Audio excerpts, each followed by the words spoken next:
So welcome to the Moors You Know. I'm Amy Class, class of 93 and Vice President for Development. I'm with Nate Spangle, class of 19. Yes, ma'am. I feel like maybe I'm turning the tables on you a little tonight. This is. I'm usually the interviewer. I really like it. Oh, it's something. It's way. I like it. It's more fun to be in that seat. Okay. Well, I feel like I have all the power right now. You do. Yeah. Okay. So tell me about Moors. Did you hang out at Moors? We did. We celebrated many a 21st birthday at Moors. Moors was like I think it still had the old owners, so it was still a little more like grungy. And I like that. I'm from a small town in northern Indiana, so it made me feel like I was home. Like you had a good blend of like DePauw students, but also the Green Castle locals. Yeah, for sure. So there was like just a good vibe there. I don't know if you have time for this story, so I won't tell you. But after this is over, I've got the best story ever. Okay, so what was your go-to order? And did you eat food here? Liquid dinner. We had liquid dinner at Moors. Moors Monday. So like you would come in for Moors Monday. It would be karaoke with Hope is dope. That was like a chant that we would have like after every 4 songs. Hope was the bartender / karaoke grandmaster. And we would come in on every Monday and we would have a great time. I don't know, not a lot of food consumed, but like we had a lot of orders here. I've never had food here. I've heard The tenderloin. And the tenderloin is fantastic. Actually, I've definitely had it before at some point.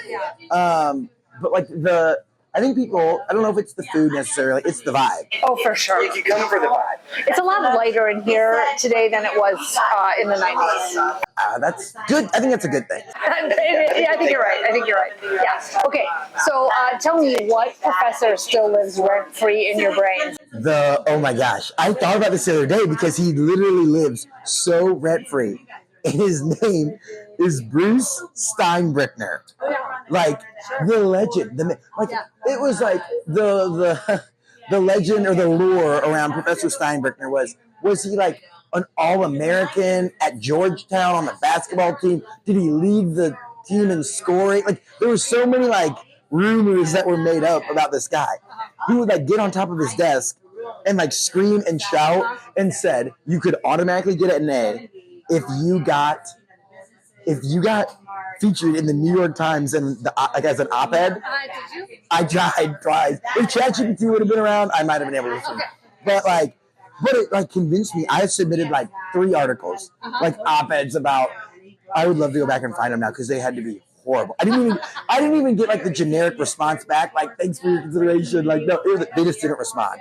But I was convinced, and like it was outside of homework. It was outside. Like it wasn't just turning in a paper. It was like I set aside 3 hours, like individually, to write op-ed articles for the New York Times and submit them. So Bruce Stinebrickner, he would like have his helmet on with the mirror on it, like he would ride his bike everywhere, and like was 100 years old 100 years ago. Right. He was old when I was here. Yeah, right. Like so I still think sometimes about. I wonder what he's up to. I don't know. Is he still here? I don't know. I couldn't tell you, but now I feel like we need to find out. Yeah. Okay, that's your next assignment. Yeah. Where is Bruce Stinebrickner? Someone find him for us. Okay, this next question is a little dangerous. I'm concerned. If you had to relive one night at DePauw, what would it be? What was the vibe? If I had to relive one night. What are you doing? Where are you going? One, or like go back to a specific day. Because I know the day. I know the day or the night. 2017. Let me set the stage. 2017. There's a famous line that won several awards in sports broadcasting.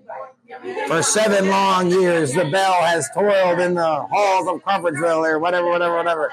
And then it was like a line, Matt to Andy, just like they're in the backyard. Boom. DePauw Tigers, after 7 long years, win the Monon Bell. I'm just a lowly sophomore at the time in the Delta Tau Delta fraternity. But we win the Bell. They bring it back. The Bell's like making its rounds throughout the night. And it was incredible, electric. Honestly, if I had like top 5 days of my life, that's one of them. It was so awesome. Like everyone, didn't matter what fraternity you were in or sport you played. Like as we were coming back, the men's soccer team like hit a goal to advance to like the Sweet 16 in the soccer national tournament. It was legendary, incredible night. The bell made its rounds, and then like it was the spark of like a very competitive like decade or like of maybe not decade yet, like 8 competitive bell games after. Right. Okay. And Matt.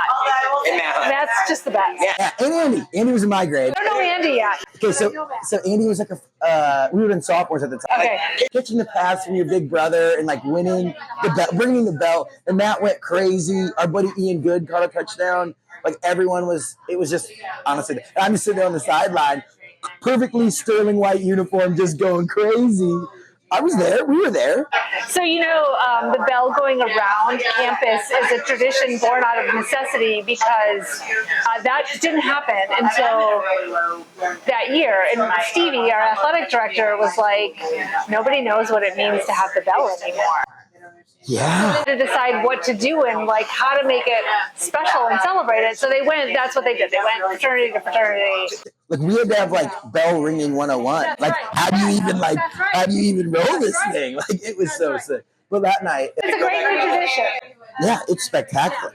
So if I could go back and relive, it would be that day. November, whatever, 2017. No, the game was actually 2016. Because they were class of 2017. So the game would have been played in 2016, and it was phenomenal. Yeah. Love it. Okay, so if there was a Netflix show about your life at DePauw, what would you call it? If there was a Netflix show about my life at DePauw, they would call it Nate of all trades, master of none. Boy, I feel like that tracks today. Yeah, right? Exactly. Like, that was like the piece that I loved about DePauw was I came in, a young buck. I'm going to start on the football team. Like, that's going to be the thing. Like, I'm the football player. Quickly realized. Yeah, that's not the thing. It's D3 football, but like, there are some dogs. They know how to play. And I actually remember, like, it might have been the first day of my first practice. I was like, dude, I don't think I will ever touch the field. I truthfully was like, this is just another level. But I like stuck with it and like tried to find a role. I ended up becoming the social media manager. Oh, fun. My like junior and senior year. Okay, wow. Like when my friends see this, they're gonna be like, like. But it's like funny how it all pans out. Right. I started doing that. I made my first video. It was the Monon Bell game my junior year. It got 50,000 views on Twitter. On Twitter. And I was like hooked. So then I started like. I got involved with D3 TV. I got involved with WGRE. Like I started doing all this stuff while also helping the football team, while also being part of the fraternity and like making our rush video and like doing all these different random things. I competed in Mr. DePauw and did the world's worst stand-up routine. Like it was horrible. Like I thought I was funny. No one, not one single person. Like maybe one courtesy laugh, but I like tried. Yeah. I thought I was a shoo-in to win the whole thing, and I got third because my talent was so bad. It was horrible. Yeah. Why were you a shoo-in to win if your talent was so bad? Well, because I like nailed all the other pieces. Gotcha. Like, no, humble brag. Like I had like one old gold king. Like I was like, I'm gonna win this thing. Like, and then it got to the talent portion, and it was like I had grinded on like the vote-in piece from like all my friends. Like, I had like done all the other stuff. I was like, I'm gonna win this thing.